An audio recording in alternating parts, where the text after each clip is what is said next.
Brno in 1908 was a city of contrasts and changes. Against the backdrop of massive factory chimneys spewing smoke into the murky sky, elegant villas of industrialists and crowded worker districts were silhouetted. The city, nicknamed the Manchester of Moravia, pulsed to the rhythm of thousands of looms that ceaselessly produced fabrics for the entire Austro-Hungarian Empire. The streets of Sale and the surrounding districts were a labyrinth of factory complexes.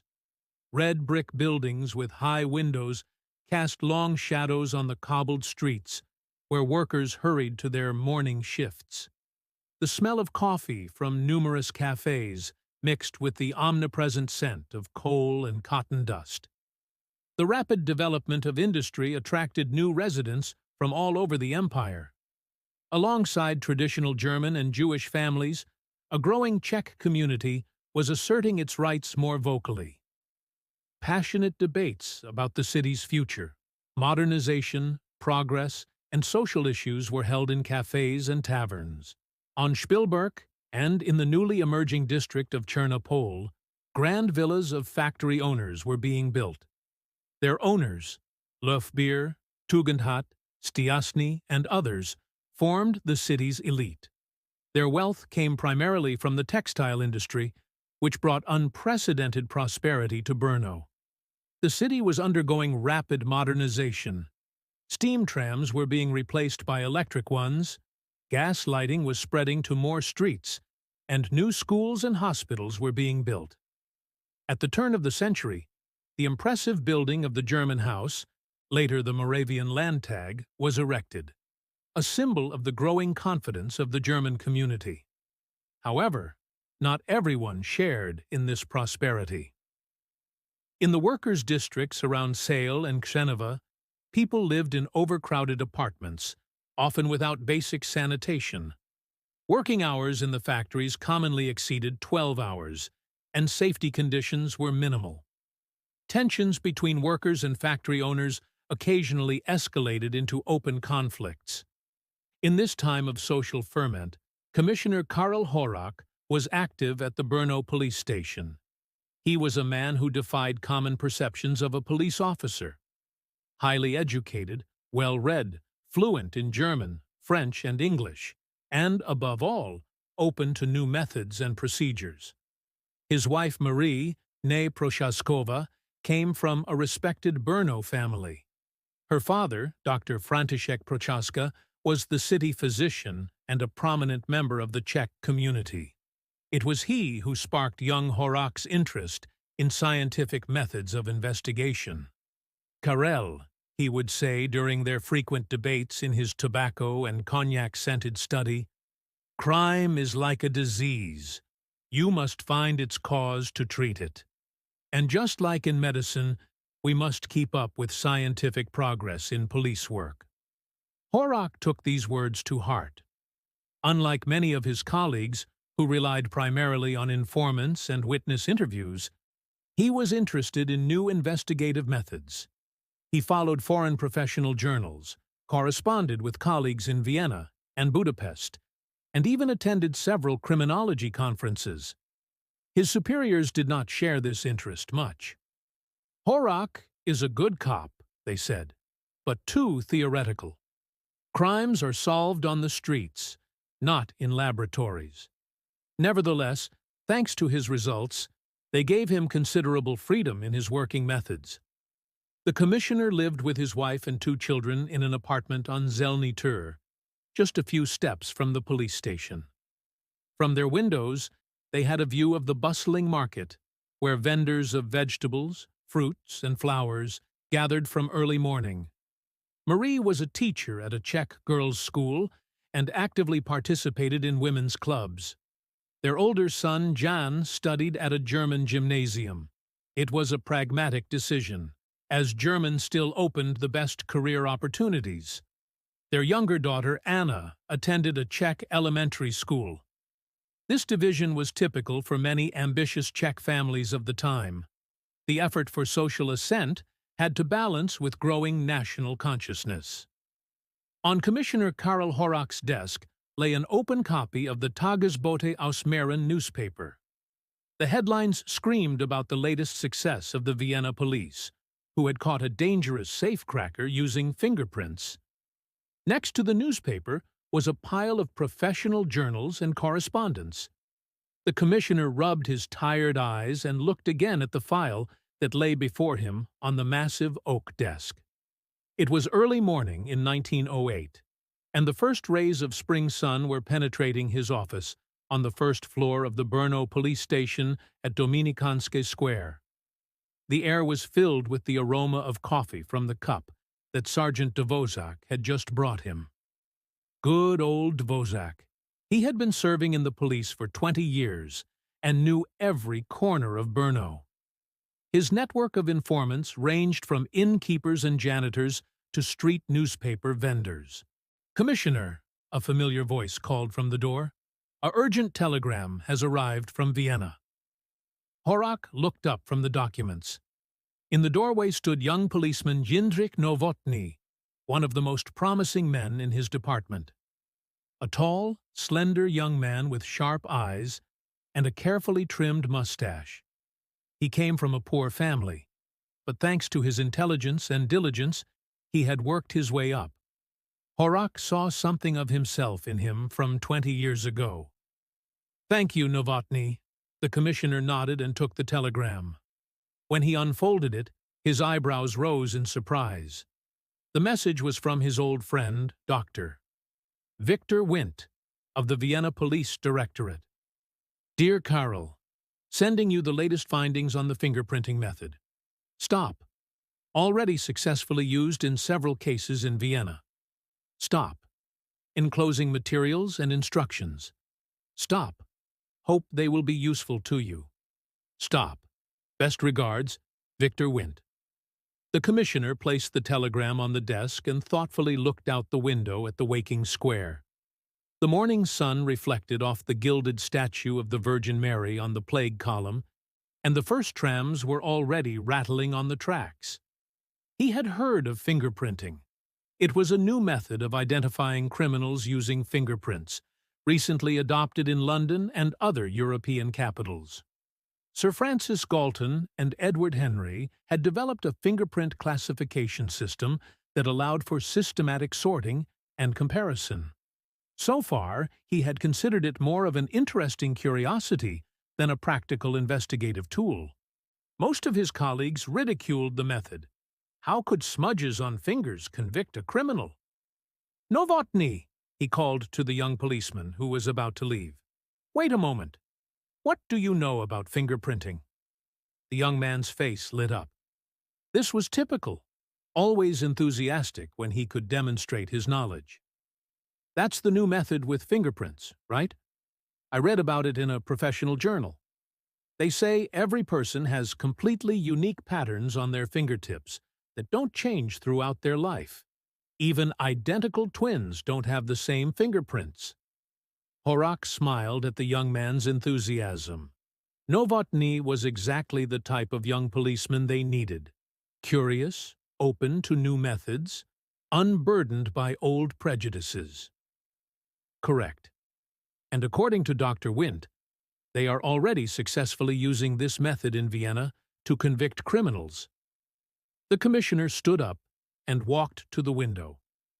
"You see, Novotný, the world is changing. Criminals are becoming more inventive, using new methods. We must keep pace." The young policeman nodded. "I read that in London they already have a whole file of fingerprints. Thousands of cards, perfectly sorted by pattern type. Loops, whorls, arches." "Exactly," Horák interrupted him. "And we must not be left behind. Brno is the second largest city in the country, an industrial center. With the growth of wealth comes the growth of crime. We need modern investigative methods." At that moment, a commotion could be heard from the street. They saw through the window that a police patrol was chasing a man across the square. Horák sighed. "Well, some things never change. Come on, Novotný. Let's see what's going on." When they reached the square, the chase was already over. Two officers were holding a young man who was desperately resisting. At his feet lay an overturned bag, from which watches and jewelry had spilled out. "Another case of jewelry store burglary?" Horák asked Sergeant Dvořák, who had just arrived at the scene. "Yes, Commissioner. The third one this month. It seems we have a new gang of thieves in Brno." Horák nodded. The city was growing wealthier, and with that came more opportunities for crime. Just in the last year, they had recorded a 30% increase in burglaries. Most of them were organized groups targeting wealthy merchants and industrialists. "Take him to the station," he ordered the officers. "I'll question him later." When they returned to the office, another visitor was waiting for them. It was Heinrich Müller, co-owner of the textile factory Müller Sohn, one of the most prominent figures in Brno's industry. Müller was a typical representative of the local German Jewish industrial elite. A tall, slender man in his 50s, dressed in an expensive suit made of English fabric. His family had come to Brno from Vienna 3 generations ago and gradually built one of the largest textile companies in the empire. "Commissioner Horák," he burst out without a greeting. "You must help me. Someone has stolen our most valuable patent." Commissioner Horák listened intently to Müller's account while perusing the materials on fingerprinting that Dr. Windt had sent him. Among them were detailed diagrams of various types of papillary lines, instructions for taking prints, and photographs of successfully solved cases from Vienna. "So you say the safe wasn't forced open?" he asked when the factory owner finished his story. "Exactly. No signs of force, no damage. As if someone knew the combination." Müller nodded nervously. Horák pondered. This could be the ideal case to test the new method. According to Windt's materials, every person leaves microscopic traces of sweat and grease on objects they touch. These traces can be made visible with a fine powder, and then transferred to a special foil. "Mr. Müller, I'd like to examine the crime scene. But first, let me introduce you to the latest scientific investigation method," he said, pulling out several photographs from Windt's package. "These are fingerprints. Every person has a unique pattern of papillary lines on their fingertips that doesn't change throughout life." The factory owner skeptically observed the photographs. "And this is supposed to help us find the thief?" "Exactly." Horák nodded. "When a person touches something, they leave microscopic traces on the surface. With special powders, we can make them visible and compare them with the prints of suspects."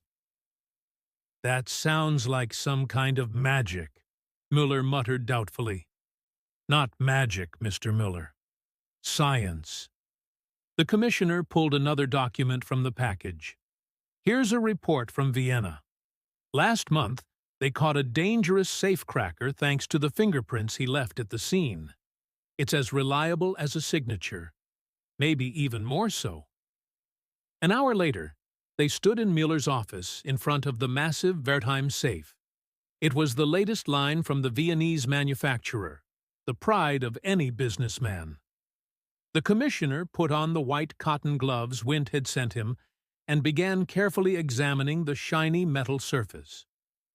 "Novotný," he called to the young policeman who was accompanying him. "Hand me that box of powder." The young man handed the commissioner a small tin box of fine graphite powder and a fine brush made of sable hair.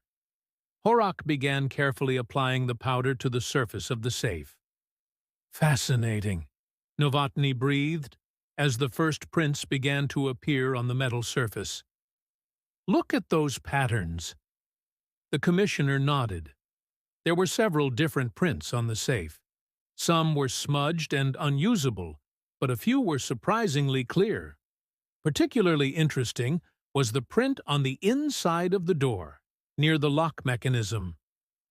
"Now comes the most delicate part," Horák said, pulling a special gelatin film from his briefcase. "We need to transfer the prints so we can compare them." Following Winter's instructions, he applied the film to the visible print and gently pressed it. When he carefully peeled it off, the pattern of papillary lines transferred to the transparent surface. "This is incredible," Novotný marveled. "And every person really has unique prints?" According to Sir Francis Galton's research, the probability of two people having the same prints is about 1 in 64 billion, Horák replied. "There aren't that many people in the world, so we can say that every print is truly unique." "And how do we know who they belong to?" "We'll need comparison samples from all the suspects," the commissioner explained. "Mr. Müller, who all had access to the safe." The factory owner thought for a moment. "Besides me, only my partner, Karl Sohn. Only 2 people know the combination." "And who has access to this office?" "Well, the cleaning lady, Mrs. Novakova, comes here regularly. Sometimes our chief designer, Prochaska, stops by when we consult on something. And, of course, the night watchman has keys to all the rooms." Horák noted everything in his notebook.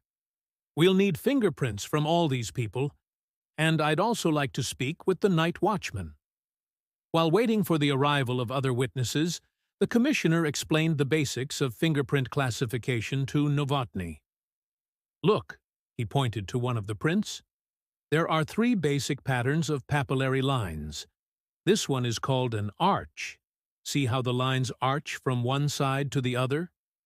Novotný leaned closer. "Yes, and this one looks like a spiral." "Correct. That's called a whorl. And the 3rd type is a loop, when the lines curve back to the same side." Horák pulled a magnifying glass from his briefcase. "But these aren't the only distinguishing features. Look closer. Do you see those tiny details?" The young policeman nodded. "Some lines bifurcate, others end." "Exactly. These details are called minutiae. They are additional unique features that help with identification. According to Galton, a match of 12 to 15 minutiae is enough to confidently say that 2 prints come from the same person." "And how are the prints catalogued?" Novotný asked. "I heard that in London they have thousands of cards." "Yes, they use the so-called Henry classification system," Horák explained. "Each print is encoded according to the pattern type and the number of lines in certain areas. This allows for quickly finding similar prints, even if you have thousands of them." At that moment, the night watchman Kovács entered the room. He was an older man with graying beard and tired eyes. "Mr. Kovács," the commissioner addressed him, "I need to know if you noticed anything unusual during the night."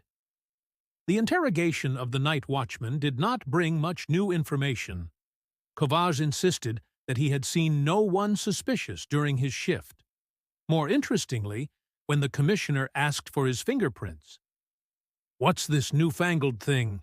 grumbled the watchman, as Horák coated his fingertips with a thin layer of ink. "A new scientific method," the commissioner explained patiently. "Every person has unique fingerprints. It's better than a signature. That can be forged, but prints cannot." Carefully, he pressed the watchman's fingers one by one onto a prepared sheet of paper. Then he took a magnifying glass and began studying the result. "See, Novotný?" he showed his young colleague. "Here we have a beautiful example of a loop.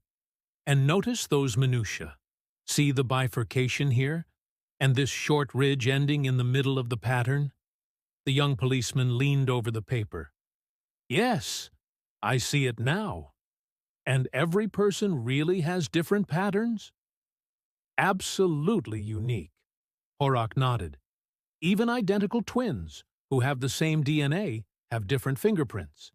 They form in the womb, and the pattern remains unchanged throughout life." "That's incredible," Novotný marveled. "And how long has this method been used?" The first scientific studies of fingerprints were conducted by Jan Evangelista Purkinje as early as 1823, the commissioner explained. But as an identification method, it was first used by Henry Faulds in Japan in 1880. The method came to Europe thanks to Sir Francis Galton, who developed the first classification system. Commissioner Horák spent the next day gathering fingerprints from all the suspects and studying their connections. His office was filled with papers with prints, notes from interrogations, and newspaper clippings about the textile industry. "Look, Novotný," he showed his young colleague a complex diagram he had drawn. "The textile industry in Brno is like a web of relationships and rivalries. Müller Sohn aren't the only ones working on improving weaving looms." The diagram depicted the main textile factories in the city and their mutual relationships. Some collaborated, others competed, and information, money, and technology flowed among them all. "Here we have the Weimann Brothers Company," he pointed to one of the nodes. 3 months ago they hired a new designer, František Kratochvíl. And do you know where he came from? "From Müller and Sohn," guessed Novotný. "Exactly. And it wasn't an amicable departure. Kratochvíl filed a lawsuit for wrongful dismissal." The commissioner leaned over the table. "But that's not all. Look at this." He pulled an old clipping from Tagesbote from the pile of papers. The article was about a student technical competition at the Brno Technical University 5 years ago. The photo showed 2 young men with a model of some machine, Josef Prochaska and František Kratochvíl. They were classmates, Horák explained, and apparently very good friends, until they had a falling out over the authorship of their joint project. Prochaska claimed that the main idea was his. Kratochvíl saw it differently. The commissioner moved to the makeshift laboratory he had set up in the corner of his office. On the table were glass slides with prints from the safe, and next to them, comparison samples from all the suspects. "Now comes the most challenging part," he said, sitting down at the microscope that his father-in-law, Dr. Prochaska, had lent him. "We need to find a match between these prints." Novotný watched as the commissioner methodically compared the individual prints. It was a tedious and demanding task. Each print had to be examined under the microscope, looking for characteristic features. Minutiae. "See these details?" Horák pointed to an enlarged image. "Here we have a typical bifurcation. The ridge splits. And here is a ridge ending abruptly. Each of these details is unique and unchanging. And how many such details do we need for a positive identification? According to Galton's research, a match of 12 to 15 minutiae is sufficient," the commissioner explained. "The probability of 2 different people having that many matching details is practically 0. Suddenly, he paused and leaned closer to the microscope. "This is interesting." "What did you find?" "This print from the inside of the safe," Horák pointed. "It has a very specific pattern. A double loop with a central core. And look here." He reached for one of the comparison samples. Exactly the same pattern. While the commissioner was working on the fingerprints, Sergeant Dvořák brought more interesting information about the background of the case. The disputes in the textile industry also had a national dimension. "Take a look at this." He placed a clipping from the Czech newspaper Moravská Orlice in front of the commissioner.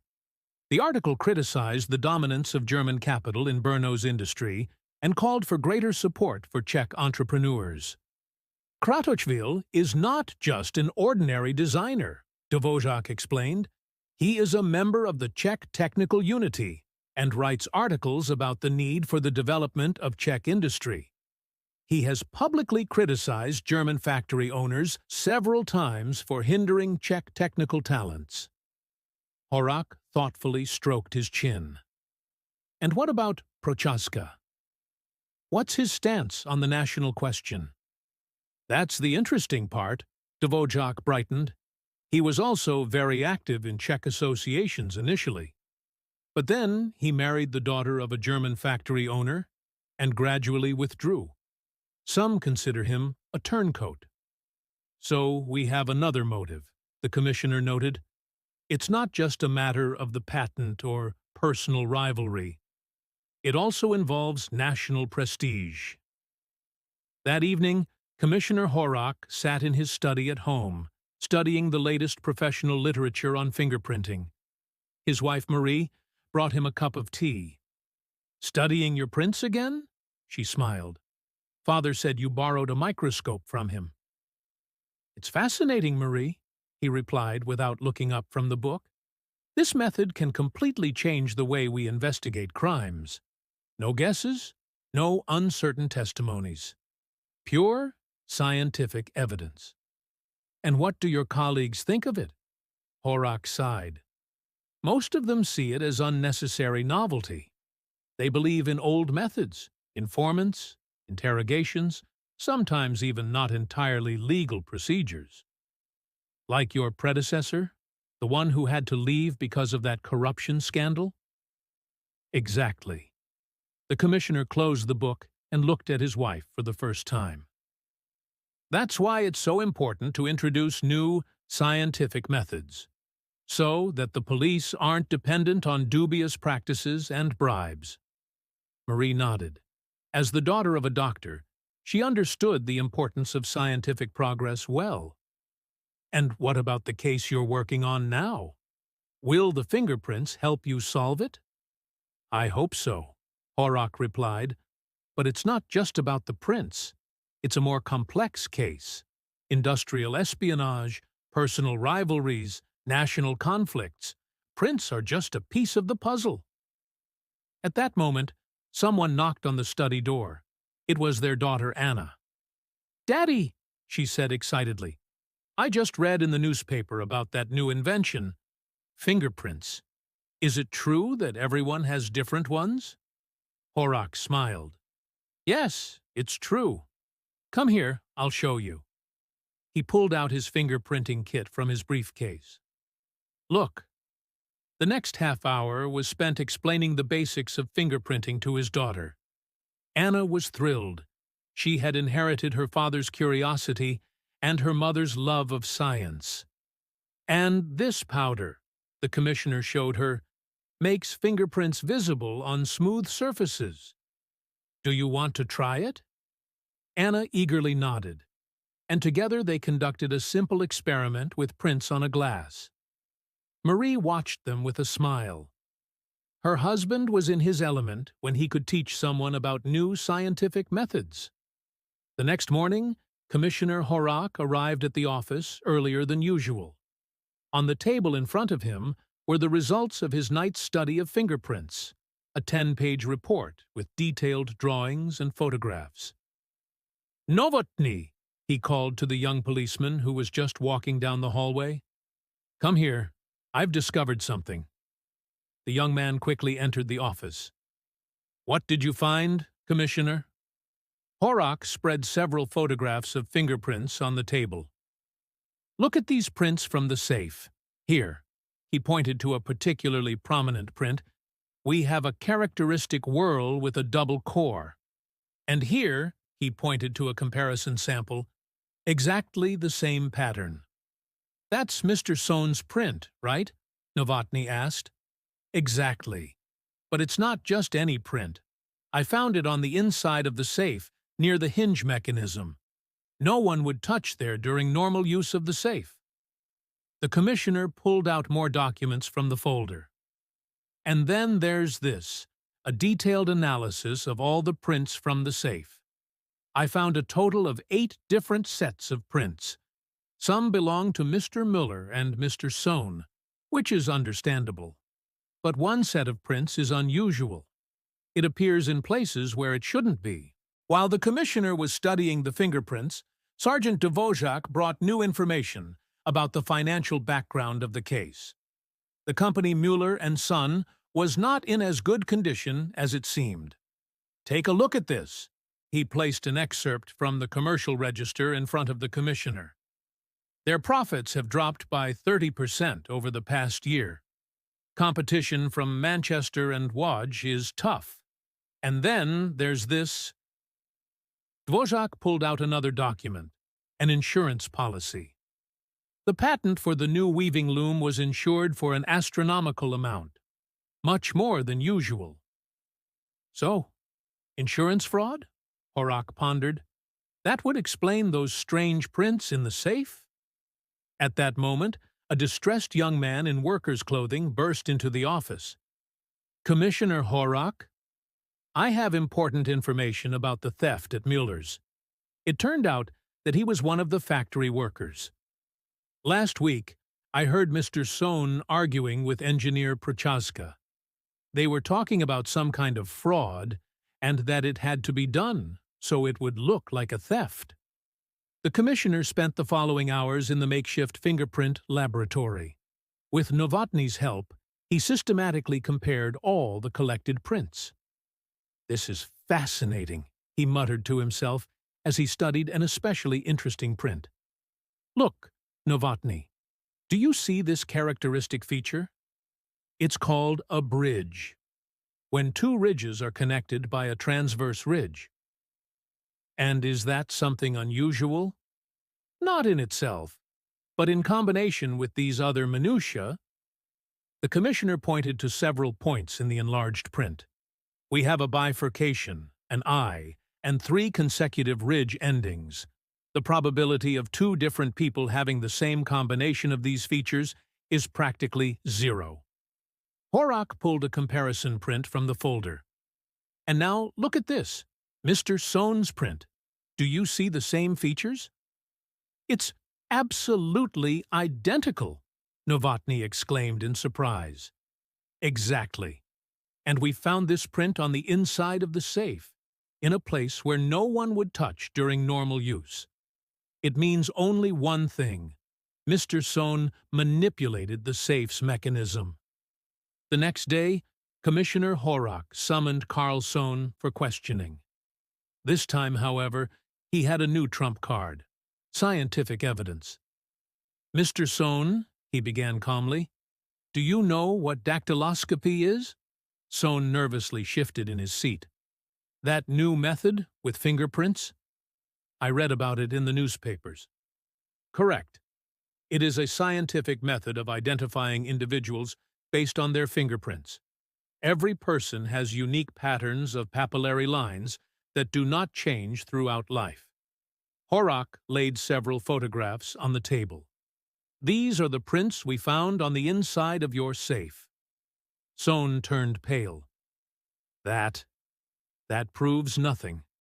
I have the right to access the safe. Of course, the commissioner nodded. But these specific prints are in places where they shouldn't be during normal use of the safe. For example, here, he pointed to one image. On the hinge mechanism. That area is accessible only when the safe is completely disassembled. The room fell silent. Sohn nervously wiped his sweaty forehead. And then there's the insurance policy, Horák continued. The patent was insured for several times its real value. And according to our information, you had a very interesting conversation with engineer Prochaska last week. Sohn broke down. How did you find out? Science, Mr. Sohn. Pure science. Fingerprints don't lie and can't be forged. The commissioner leaned forward. I think it's time you told me the truth about what really happened with that patent. The truth was even more complicated than the commissioner initially thought. It turned out that the company Müller and Son had fallen into serious financial trouble due to foreign competition. The textile industry is changing, Sohn explained. The English and the Poles produce more cheaply. We needed something to get us out of the crisis. The plan was simple. Stage the theft of the patent, claim the insurance payout, and then accidentally discover the documents in the safe of a rival company. This would get rid of the troublesome Kratochvíl and secure the needed funds. But why Kratochvíl? The commissioner asked. Because of his history with Prochaska. Everyone knew about their old dispute. It was easy to throw suspicion on him. Horák nodded. But you didn't count on the fingerprints. That every touch leaves an indelible trace. A month later, Commissioner Horák was sitting in his office, finishing his report for the police headquarters. The case had a significant impact. It was the first successful example of using fingerprinting in an investigation in Moravia. Commissioner, Novotný entered the office. A telegram from Vienna has arrived. It was a message from Dr. Wint. Dear Karel, congratulations on solving the case. Stop. Your success has convinced the skeptics. Stop. The ministry has approved the implementation of fingerprinting in all major police stations. Stop. Brno will be the training center for Moravia. Stop. Best regards, Viktor Horák smiled. See, Novotný? This is the beginning of a new era in police work. An era where science replaces superstitions and assumptions. And what about Kratochvíl? The young policeman asked. He has been cleared of all suspicions. Mr. Müller even offered him the position of chief designer, with a share in all future patents. The patent theft case became a landmark moment in the history of Brno's criminalistics. Commissioner Horák founded the first fingerprinting department in Moravia and trained dozens of policemen in the new method. František Kratochvíl returned to the firm Müller Sohn, where he finally received recognition for his work. His improvements to the weaving loom truly revolutionized the textile industry. Karl Sohn and Josef Prochaska were convicted of insurance fraud. Their case became a warning to others that modern scientific methods make committing crimes increasingly risky. And young policeman Novotný, he became one of the leading experts in fingerprinting in the monarchy. He later wrote the first Czech textbook on the method and helped establish fingerprint card files in police stations across the country. Thus ended the first case of Brno fingerprinting, a case that showed that even the most cleverly planned crime can be uncovered thanks to something seemingly as simple as a fingerprint.